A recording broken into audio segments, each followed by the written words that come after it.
If you've worked hard your whole life and freedom still feels far away, this isn't a failure. It's a system shift. You followed the path you were shown. You dedicated your days, your energy, and your focus to a career that promised stability in return for your commitment. You showed up early. You stayed late when needed. You did what was asked of you, and you did it well. This was the agreement, the unspoken contract that generations before you had relied upon. That trust was not misplaced. It was based on a model that worked for a very long time. But somewhere along the way, the ground beneath your feet began to move.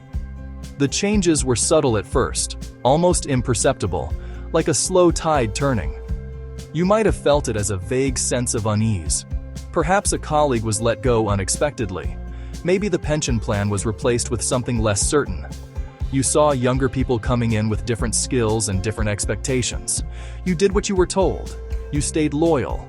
You expected safety in return.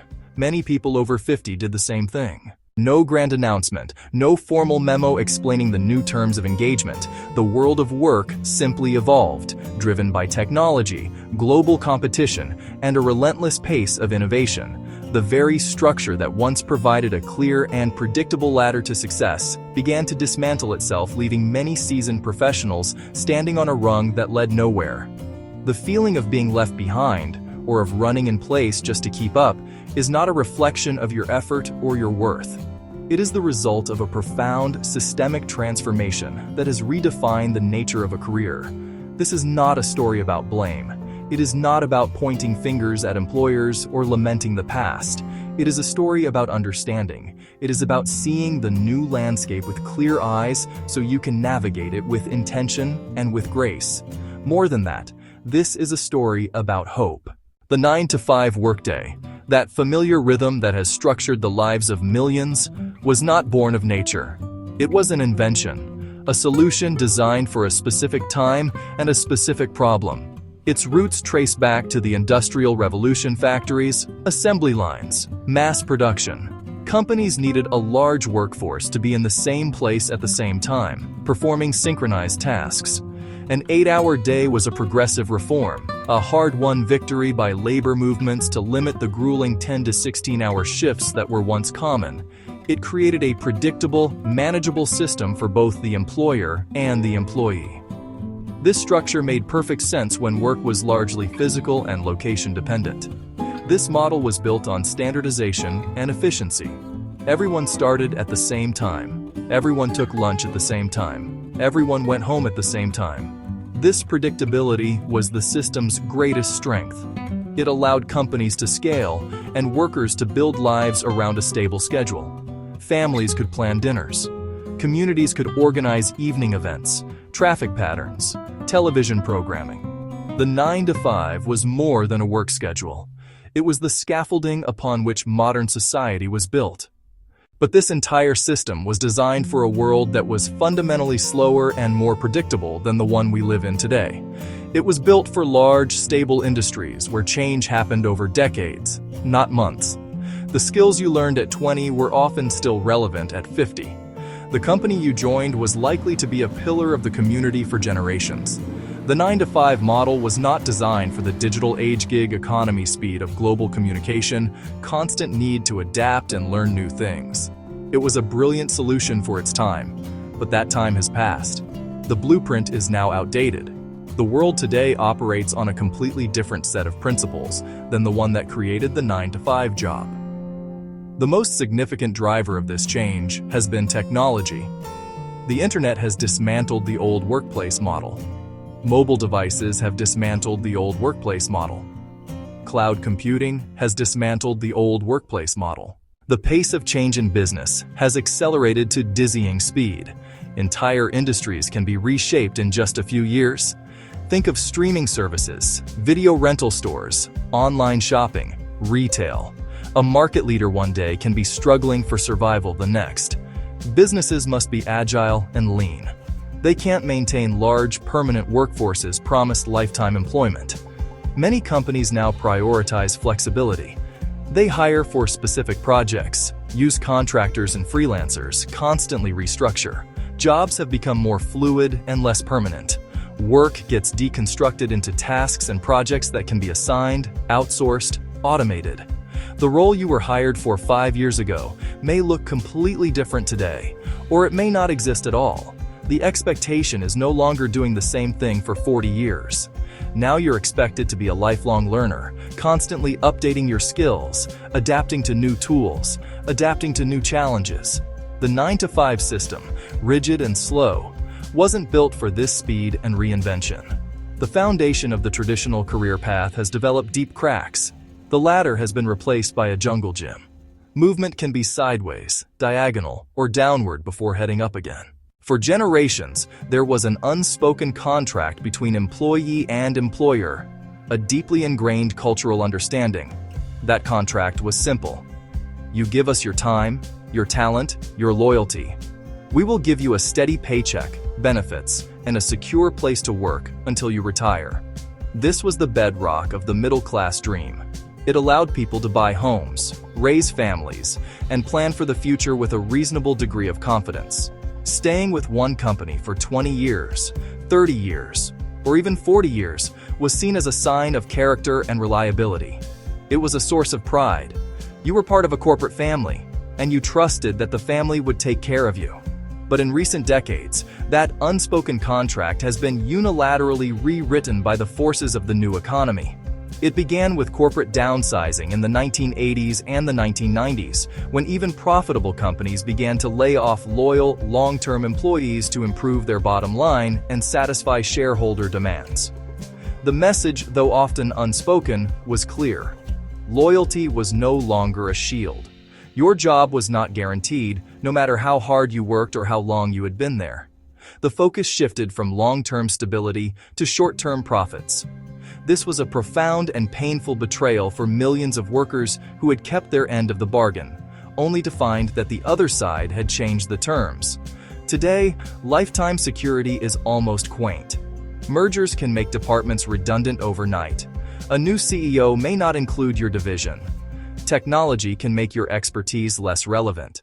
The realization that the old rules no longer apply can be, a deeply painful experience. Anger, betrayal, confusion, grief. You are grieving the loss of a future you thought was guaranteed. You are grieving the loss of a system that provided order and predictability. It is tempting to think, if only I had done something differently. Changed jobs more often, learned a different skill, been more aggressive in your career. Self-blame is natural but unproductive. It keeps you stuck. Give yourself grace to acknowledge the pain without letting it define you. This is not about being a victim. It is about being a realist. Global competition, technological disruption, and a corporate ethos that prioritizes shareholder value. Recognizing this is not surrender. It is clarity. It is like a sailor realizing the wind has changed. You don't blame yourself for the wind. You adjust your sails. This new reality requires a new mindset. The old mindset: my company will take care of me. The new mindset: I am the CEO of my own career. This does not mean you go it alone.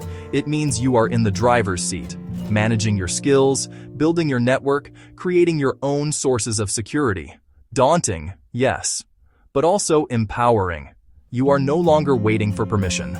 When a system changes, the wisest thing you can do is change with it. You don't throw away your experience. It is your most valuable asset. You may be feeling an exhaustion that runs deeper than tired, a heavy blanket of cynicism, emotional emptiness, a lack of motivation. You might dread Monday mornings or feel constant low-grade anxiety. This state has a name: burnout. For too long, we were told burnout is a personal failing, weakness, inability to handle pressure, lack of resilience. This is one of the most damaging lies of the old culture. Burnout is not a flaw in your character. Burnout is a signal, crucial feedback from your body, your mind, your spirit. It is an alarm telling you your situation is unsustainable. Something is fundamentally misaligned: your values, your energy, or your control. Ignoring it is like ignoring the oil light. Eventually, the engine seizes. The goal is not to push through. A weekend off helps, but if conditions don't change, you end up back where you started. The true purpose is to invite you to pause and listen. Get curious. What specifically is draining your energy? The fire hose of emails, a difficult colleague, feeling unseen. Getting specific is the first step. Then take small, intentional actions. Not a dramatic overnight decision, but reclaiming small pockets of agency. Can you structure one part of your day? Take a full lunch away from your desk? Find one task that connects to a larger purpose? Perhaps mentor someone. Imagine you have been playing a board game your entire life. You know all the rules by heart. You have developed strategies that served you for decades. You move your piece, you collect your rewards, you advance toward the finish line. But one day, everyone else seems to be playing a different game. The board looks the same, but the rules changed. The way to win is no longer the same. You were never given a new rule book. You were never told the game had been updated. This is what has happened in the world of work. You did not miss a memo. The rules shifted slowly, gradually, and quietly. This reframe is a gift. It can liberate you from self-blame and regret. It lets you stop asking, "What did I do wrong?" That question is a dead end. A better question is, "What can I do now, knowing what I know?" It opens possibilities, moves you from reaction to creation. When rules change, achieve clarity. Become a student of the modern job market. Project-based roles, consulting gigs, portfolio careers with multiple income streams. Talk to people in your industry and others. Ask trusted friends, former colleagues, even your children. Read and listen to current trends. In a culture obsessed with youth, it is easy to believe your age is a disadvantage. You may worry your skills are outdated or employers want cheaper talent. It is time to discard that narrative. Your years are your greatest asset. You have depth that cannot be learned in a weekend. You have lived through economic cycles, industry shifts, corporate restructurings. You have seen what works and what does not. This is not just experience. This is wisdom. Think about what your decades have taught you.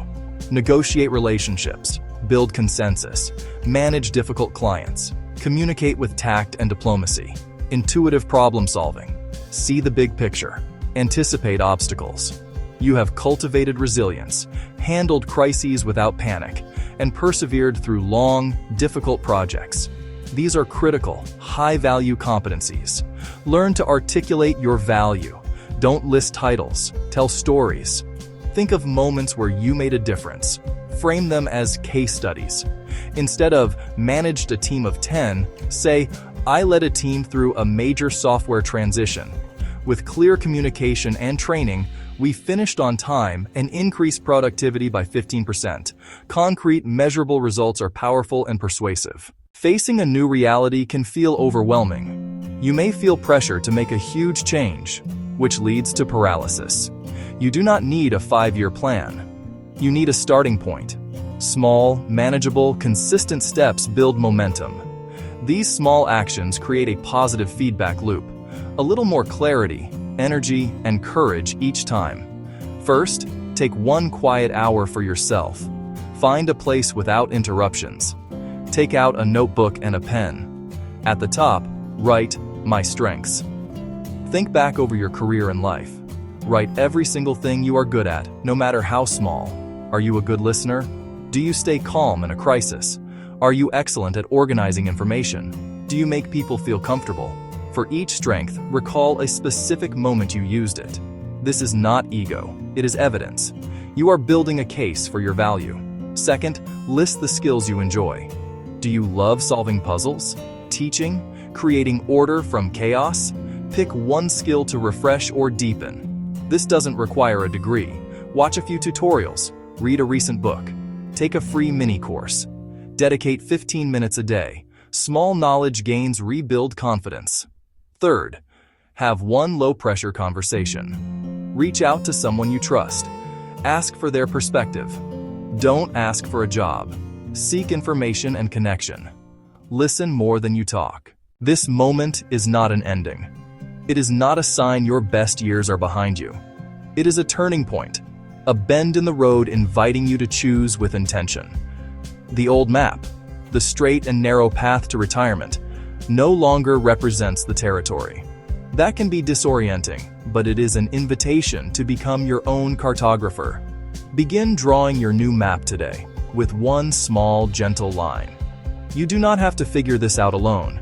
If you are looking for a clear, calm place to begin, I have created a free guide specifically for people over 50 who want to find clarity without the pressure. It is not another to-do list. It is a series of simple prompts and short, reflective exercises to help you reconnect with your strengths and identify one small next move that feels right for you. It is a tool to build confidence at your own pace. You can find the link to download it below. Take what serves you and leave the rest. The rules changed quietly. Most people were never told. But now you know, and that knowledge is power. It is the power to choose. It is the power to act. Not with panic, but with calm, steady confidence.